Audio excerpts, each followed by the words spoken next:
περνάμε με γέφυρα.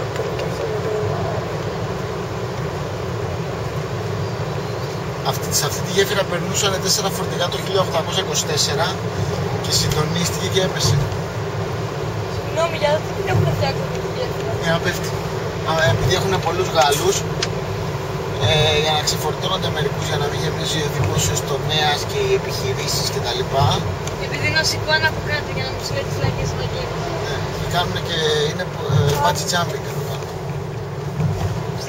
Ψήνεστε να κάνουμε. Κοιτάξτε, γέφυρα που είναι με σειρματόσκηνα, βλέπετε, αυτά είναι σειρματόσκηνα.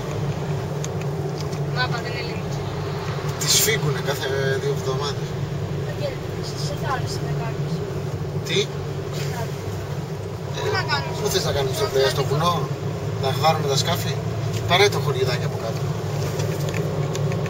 Δεν μπορεί να τα κάνει το κόκκινο.